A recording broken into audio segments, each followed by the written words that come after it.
Hello and welcome to finally another edition of Comics and Pop. We took a little break because Troy had a little procedure. You want to tell us a little bit about that? Yeah, I tell you what, never Never. dating an Amazon when one of the beloved from Wakanda is dating you too, because they will rough you up, man. So I tore all of the muscles all up in here, basically my chest, my arm, my back, my bicep. Saw the doc. I asked him for that full Winter Soldier thing, and he said, "Nah, man, it's just comic books." And I was like, "No, I just seen it. It was in a movie." So Now, I just want to go back because you told us something. I wanted to know, was this what was it about putting some bison thing in there? yeah, they now for me, I love that part.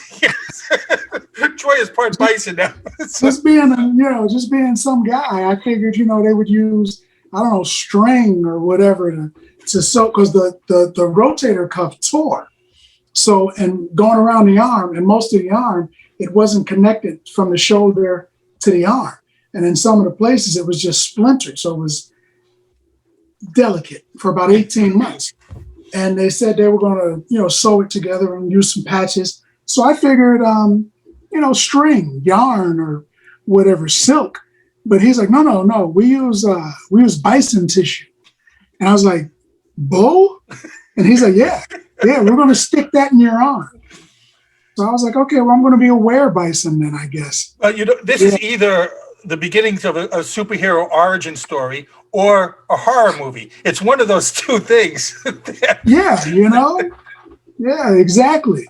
I'm thinking. Right, so basically, you went to the doctor and you said, "Hey, I want the Winter Soldier arm." He looked at your insurance and he was like, "Well, how do you feel about wild game?" That's awesome. That's it exactly. Well, for our way back, and I've been wanting to talk about, and for a long time, I've been begging to do a zombie episode. And everyone's like, so this time they have no choice because Army of the Dead came out. So we decided, the Dave Bautista one, and we decided we're going to talk about that one. And I got to say, I love, probably more than you guys, I love every zombie. That I don't love, but I'm into it. Whatever zombie movie there is, I'm down. I'm going to watch it. I love zombie movies. And I was all excited. I wanted to love this. And at the end, I was like, eh. So, what do you guys think of that movie first before we go into it too much? So before we go into it, I want to come forward with a secret. All this time that you wanted to do a zombie episode, and you're like, "Oh, we should do a zombie episode." I'm like, "Yeah." I'm kind of like, I'm not that big into zombie movies. They're okay. But Army of the Dead. Let's talk Army of the Dead. I gotta say, even for the episode, I'm wearing the Winchester shirt from Shaun of the Dead. I'm wearing, Nice. I'm wearing my what is it? My Costco Surf Club T-shirt that I got for $12 on special. Is that what you get for commemorate the Army of the Dead? When you sign up for membership, they give you the T-shirt.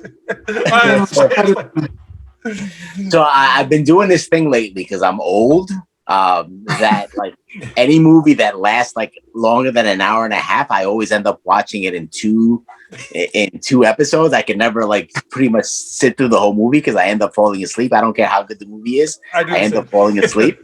So I watched it in this one. I watched the first hour one night and then I watched the rest of it the other night. So I liked it. And the reason that I liked it is because, like I said, I'm not a big zombie movie guy. I mean, I like the genre, but one of the things that I don't like about zombie movies, the most of the zombie movies, is that usually the zombies are they're always slow and blah blah blah. So if you get killed by but if you get killed by a zombie, you're basically a moron, right? Because I mean, if you can walk more than 2 miles an hour, you can pretty much outrun a zombie, right? They're not going to get you. So unless you get tired of walking, it's whatever. The numbers, it's the swarm. Right, exactly. The swarm, blah blah blah. But you know, that's what it's so. So this to me, there's two types of zombie movies. There's those kind of classic zombie movies, and then you have the I Am Legend. What was the Brad Pitt movie? World War Z. World War Z. And then this kind of movie where the zombies are just 100 miles an hour, and these are the actual zombies that can pretty much destroy the world, right? Because they're like strong and fast and pretty much can do anything they want, and we have unless we're like super soldiers like Dave Bautista, we have no chance against these zombies. Well, so let's just get the premise here for a little bit here. The zombies. So for those who have not seen it, zombies there was like the army did some special experiment and let one zombie accidentally got out, and then he started turning everyone else. But these are like Carlos just said, this is not your typical zombie. These are smart zombies, powerful zombies. They're fast. And so they managed to finally lock them all up in Las Vegas. All the zombies were like surrounded in Las Vegas, which if they're the barrier wasn't that hard. If they're so smart, I didn't understand why they couldn't get out. But, for one. I tell you, there's two things I think about this movie. Right? Whenever I think about zombies, I was working in California, and a zombie movie came out. I can't remember which one it was. And this girl was like, you know what? Zombies are terrible, because they can chase you and everything. And I told her, hey, you're lucky, because these are the after George Ramirez zombies. Before George Ramirez, they were different. And she's like, oh, how so? Romero, right? Romero, yeah. Romero. So let me elaborate. So, before him, the zombies were, they were like a person. If you've seen The Night Stalker with Darren McGavin, he fights a zombie in there. And in order back in those days, before in my day, back in my day, in order to kill a zombie, you had to set up 7 candles. You had to, make a pentagram out of the 7 candles. You had to get the zombie over there. You had to wrap a rope around his neck, hoist him into the air to strangle him, and then you had to say an incantation.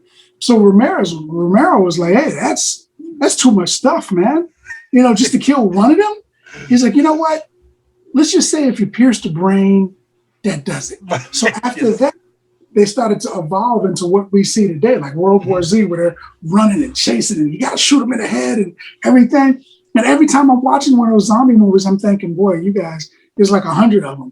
You guys are lucky. You don't have to take each one of them, hit them down, and strangle them, because you'll never make it. That's my thought every time I see a zombie movie. Well, all right. So they surrounded Las Vegas.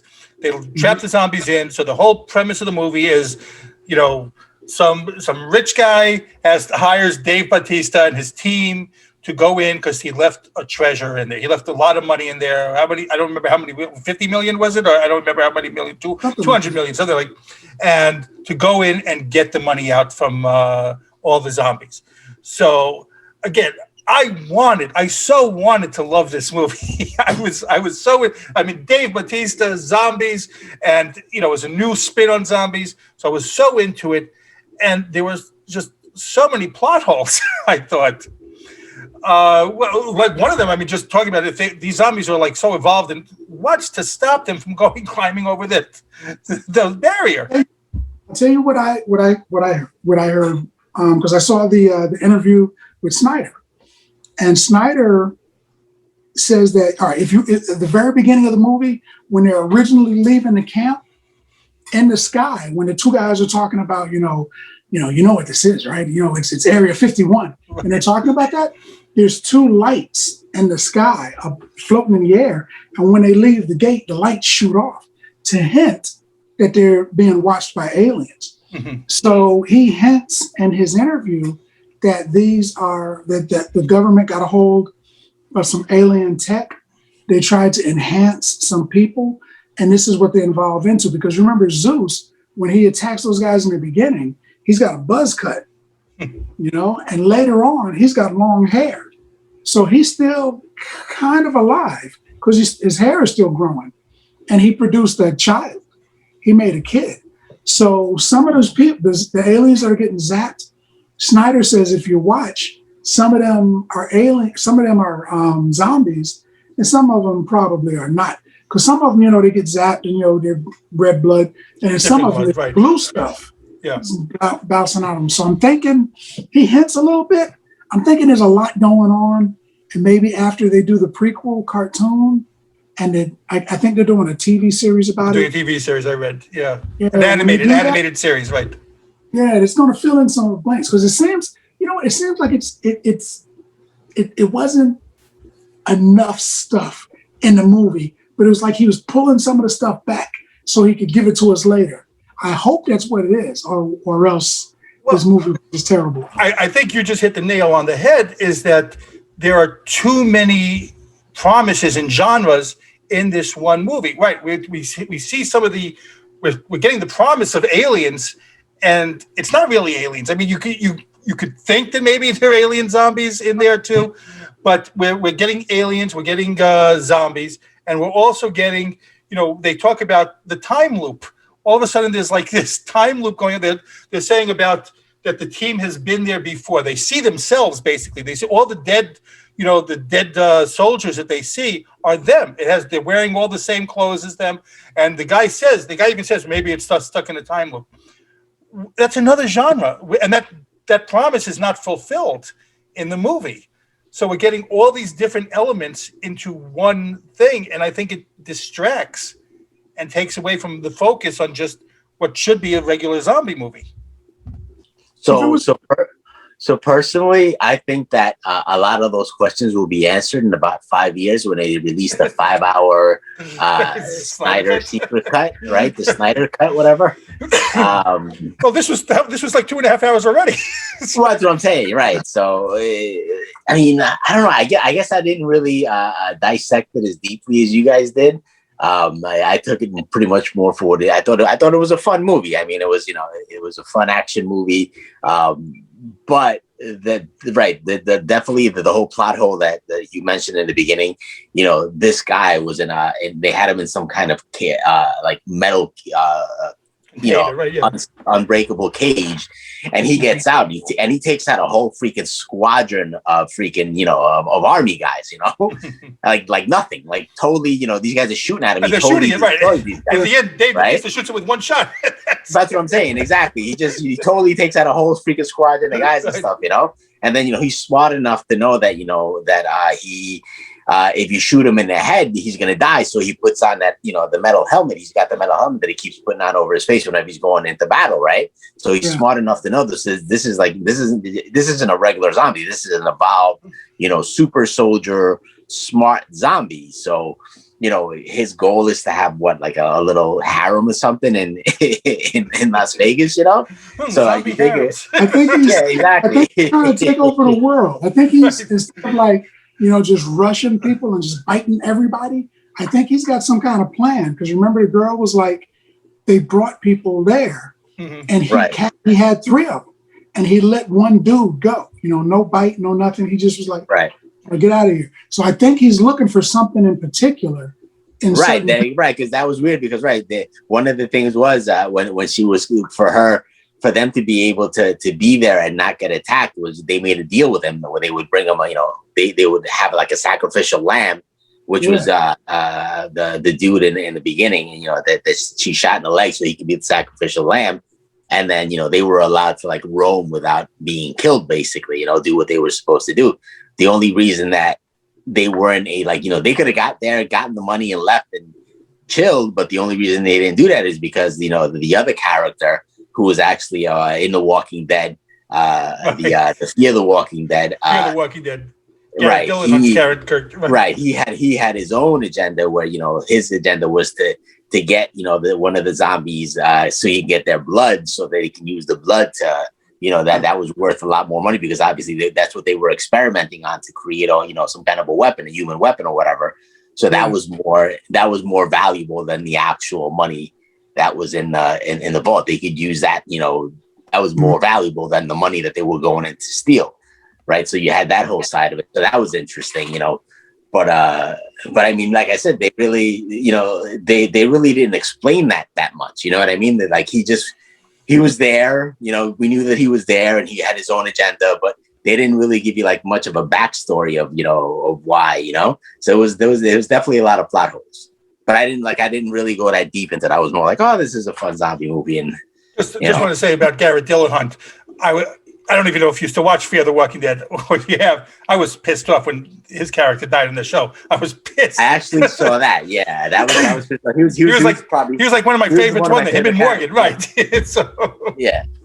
But you're right. That's the one thing about The Walking Dead is that they don't really care who they kill. They'll kill anybody. You know, that's one of the reasons why The Walking Dead, to me, in my opinion, kind of like started going, kind of jumped the shark when when Rick left. You know, that was like the ultimate. Okay, you know, you can't just kill everybody. You know, and they killed a lot of people, but they always kept like the main people. They always kept Rick and Michonne, right. and you know, my man with the bow, but. Rick, even though they didn't kill him, you know, they took him out of the show. To me, that kind of like started sending the show. Well, for Michonne, I mean, you know, let's see, Walking Dead or Marvel movies. So, you know, she's the one that didn't kill her. Right? No, they want her back. Right? Exactly. Right. TV series on AMC or Marvel movies. Right. Which one are we gonna do? Right. Rick is gonna do the Walking Dead movies. They're supposed to do a yes. trilogy. Three movies. I don't know. I think I'm kind of. I enjoyed it for years, but I'm kind of burned out with that one. Me too. This past season, I kind of got burnt out as well. I feel the same exact way. But I think it was Rick. For me, it was Rick. It was Rick leaving. That could be it. They did kill a lot of characters. But getting back to I'll just go back into the Army of the Dead. One of the things that I hate, and his spoiler for anyone watching, for everything. Right. This is a spoiler podcast. This is not somebody who hasn't seen it. Right. Spoiler alert there too. Right. For whoever's seen it. I hated the ending. I just absolutely hated the ending. And it's, that's one of the things that a lot of zombie movies do this. They give the whole thing that, they try to give like maybe this hope at the end, and you want there to be some hope at the end. And then this is a really pessimistic ending. This is like everything that they've been through doesn't matter. You're all going to die anyway. We have the main character that we've been following the whole thing, Dave Bautista. We're rooting for him. He's getting back with his daughter. He saves his daughter, and then boom, she has to shoot him at the end because he's bitten. And then one of the characters is bitten also, and he's the one doing the safe. I can't remember the one's name. He was in the safe, and he got locked in the safe. Managed to survive the nuclear explosion. Hardwick, yeah. Yes, and he's from Power. I don't know if you guys watch Power. I haven't seen that. But and he gets bitten. So he's going on his way to Mexico in a plane, and it shows that he gets bitten, that he was bitten. So meaning that the zombie plague is going to be unleashed upon the world now. So that kind of like that part kind of like was a little interesting to me because of course. No. So I'm gonna tell you why, because usually when a zombie gets bitten, like he's bitten, and he's gonna go become a zombie and a killer, and you got to shoot him in the head and he's done.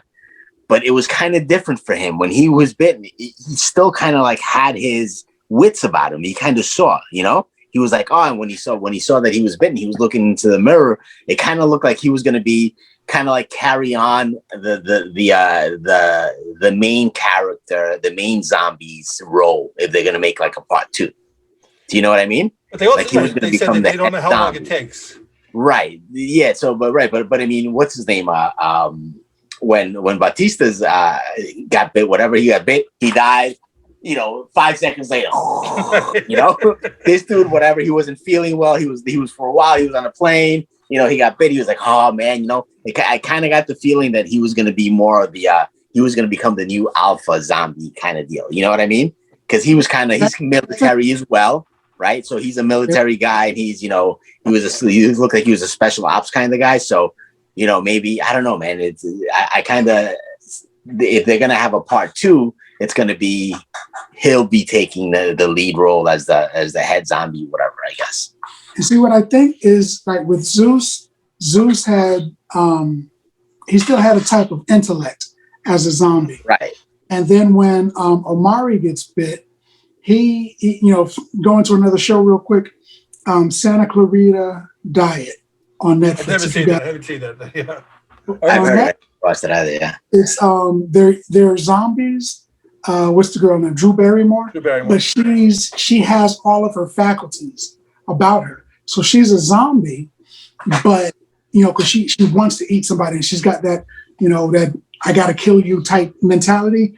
But she can, with her regular intellect, she can kind of fight it off. So she gets into situations where she has to eat people. Omari, to me, because you had Zeus, So that sounds like iZombie a little bit. sort of like iZombie. Yeah, it's sort of like Okay. that. Well, Omari is like the next evolution beyond him, because on his chest, if you'll notice, because he used to be in real life, he was a Q dog in the college fraternity, and they used the Omega symbol. Yeah.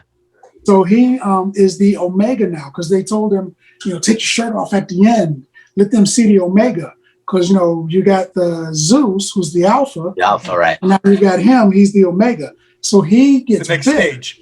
the next stage, and it's like 2 hours later, and he hasn't turned. Right. He's bit, and he notices it, and he's like, but he's Right. not like "Oh, Right. brains." He's not like that. So I think I that gotta see the two of kinda you like do your zombie Blade, impressions almost. again. You know what it is?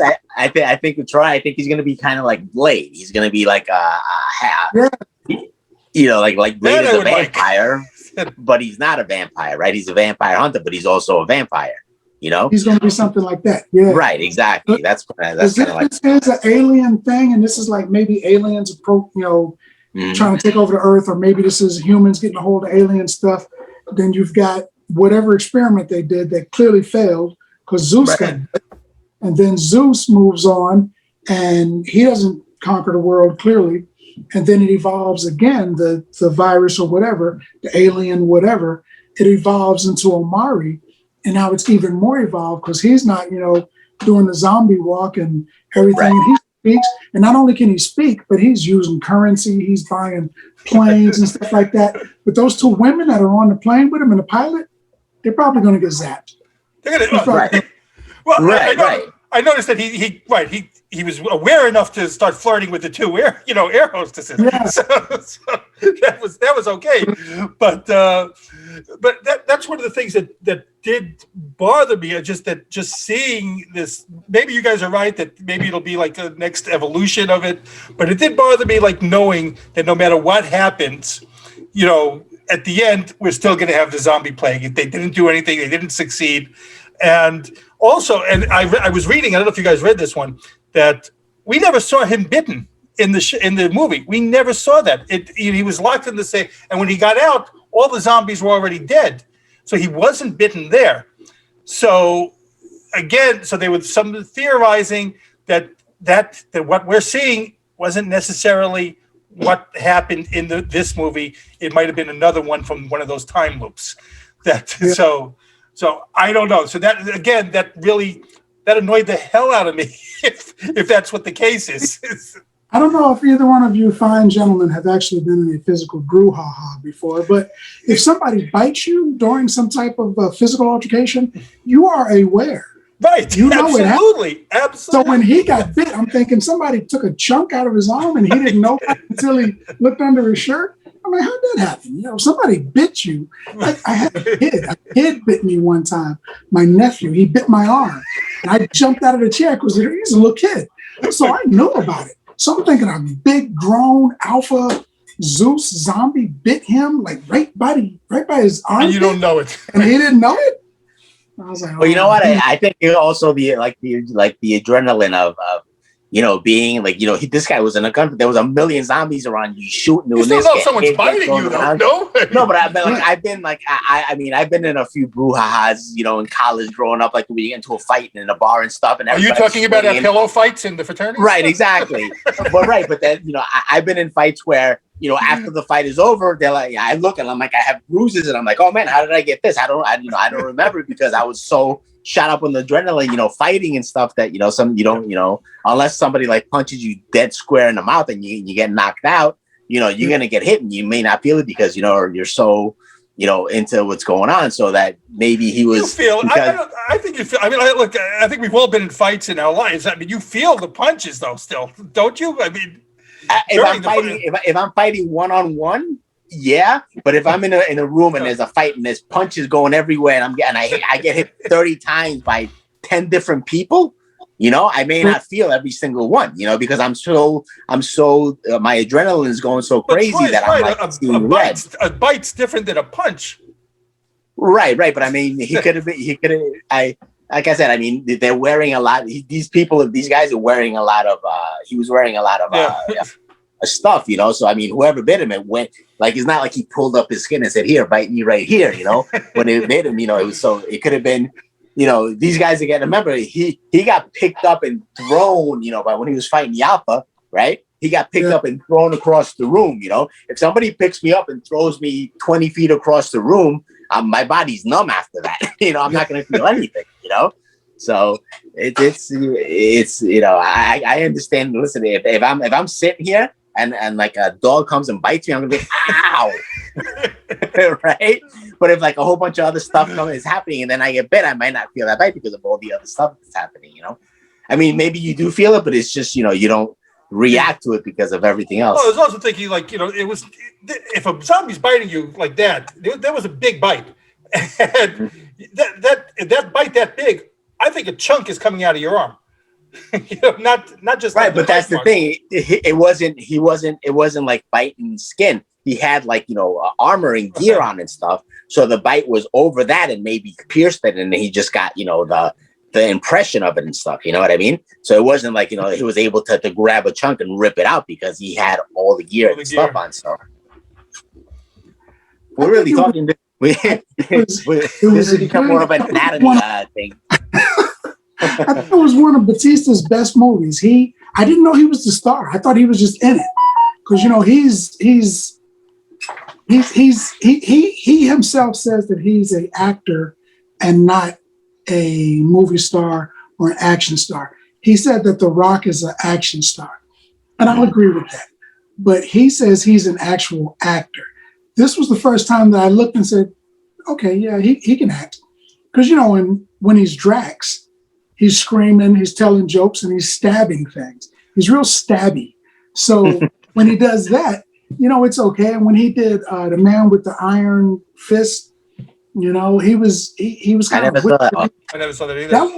That was a pretty good one. This guy gets his arms cut off, and he's like the enforcer that has to beat the brakes off this dude. And it's a pretty good movie. It's a kung fu flick, and he doesn't do a lot really acting in that either. But in this one, you know, there's moments between him and his daughter, and you know, there's moments, and I'm like, huh. Yeah, I disagree a little bit. I think in Guardians, I think he's very nuanced in Guardians of the Galaxy because he's not like over the top. He has to play like that comedic role a lot, and you know, I think he does show a lot of emotion there. Much, you know, talking about his family lost, that, you know, he wants to avenge the family, and then the next scene he could be doing, you know, a comedic scene, you know, like nothing goes over my head and my reflexes are 2 feet up, that type of thing. Right. But so I think he's much more. I think this was really much more of an action role than Guardians for me, at least. I liked it. Either way, I liked it. I liked the cast, and you know, with the director, with Snyder, and with that cast, with all that talent, I think they blew their shot with the money, getting all these people together, as opposed to a great story and great special effects. The special effects were like, okay. And the story was like, okay, I get it. But I think the talent that was there way outshined what was given to you. You know, it's like somebody's cooking and like, I got these great ingredients. What are you gonna cook? Spaghetti. And I'm like, but you got all those great ingredients. There's nothing else? It's like, no, some noodles and some meat. That's it. That's what I felt like. Well, I'll say one of the things that I noticed that was kind of funny too. That was kind of like weird was you said, like, you know, you don't notice like when Omari gets bit, right? Like we never see that. They never showed us that, right? But at the same time, also at the end when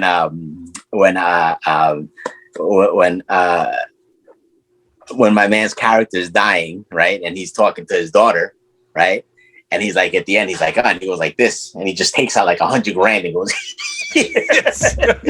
When did he grab that $100,000? I was thinking. I never saw that either. He got it in the beginning when the guy was like, he gave the money to the girl and to the guy, and he's like, I don't even want this. I'm gonna get $25 million. This is something I'll just wipe my tush with. And she's like, oh, you don't want it? He says, no, I'll keep it. And he stuck it in the shirt at the very beginning. But Yeah, you talked about effects. One of the things that did take me out, and maybe to be fair, it's just because I knew the backstory, with that Chris D'Elia was in the movie originally, and they took him out because the sexual harassment charges, which he denied, but they edited him out with the video. What was he? What role was he? What role did he was the one from Taking the Tarot, the pilot. He was the one from the pilot, and so she did every scene not with the rest of the cast, and it took me out because it didn't look like she was. I guess you didn't notice because you didn't realize it, but to me, it was like so obvious that she was not with them. It just seemed off a little bit, and like maybe to be fair, because I knew the backstory going in, it just did not seem. I didn't notice that.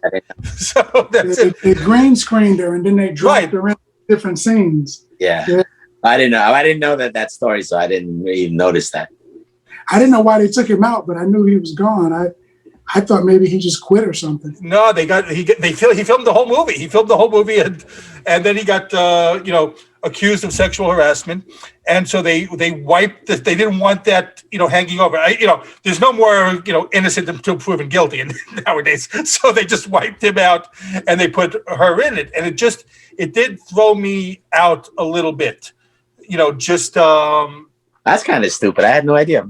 Yeah, but so that did. I don't know. Like I said, maybe it's not fair because I did it. I thought she did fine. It's just that it didn't seem. It has nothing to do with how she played the role. It had to do with like looking at it and it seemed off. But again, it's just that's one little thing that did bother me. I really wanted to love it. I did like it, but not as much as I expected it to be. Something else that got me was whenever there's like a monster movie and somebody gets possessed by a demon or the devil, they become a contortionist and they have to move their body all weird. Yes. In the zombie movies and the werewolf movies, whenever somebody gets bit, they're always, kind of skulking like an animal, kneeling down and jumping on top of tables and stuff. I'm thinking, why are they doing that? What's going on in their mind that's making them, because you get bit by a werewolf, it kind of makes sense because you're kind of wolf, kind of human. But you get bit by a zombie, I'm like, why are you crawling on the ground, dude? But that's not the human instinct behavior, right? That's you got bit by another human. You should be more human. You should be looking for a suit and tie. And instead, they're like, in a way. What happens if you get bitten by a bovine? I just want to know. Bitten by a bovine, you grow horns.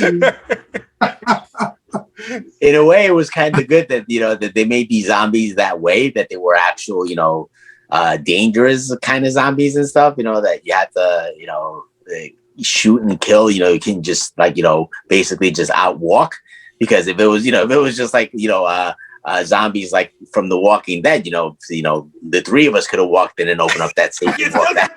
So you have thousands of zombies in there and gotten the money. So I'm kind of glad that they went that route. They made them, kind of like I Am Legend type, zombies that you need to actually. Just remember, technically, I Am Legend is vampires. I mean, technically, that's what this. Even though it's a zombie movie, they call it like a vampire thing. And did they really? Yeah, it's like a vampire type. It's a remake of Vincent Price movie. And they were vampires. Yeah, they were vampires in that one. But when they made the I Am Legend, were they zombies or were they? No, they're supposed to be vampires. That's what like a vampire, a species of vampire. That's why it was a zombie movie. It really was a zombie movie. I mean, it had all the elements and things of a zombie movie, but technically they were supposed to be like this breed of vampires. They stayed out in the darkness. Right. They didn't come at night or in the daytime.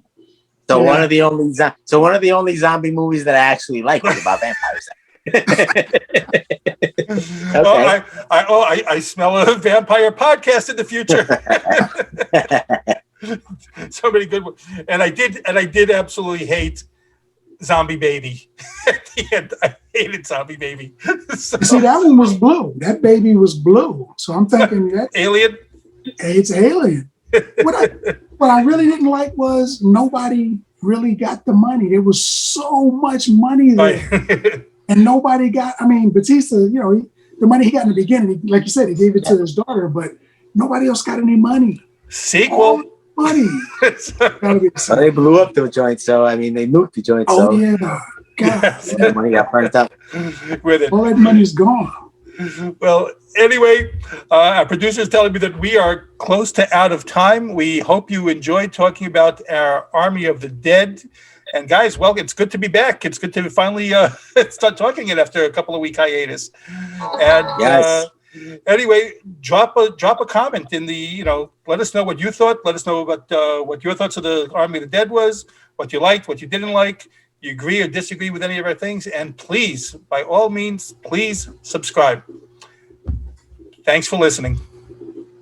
Later, guys. Popcorn Passport.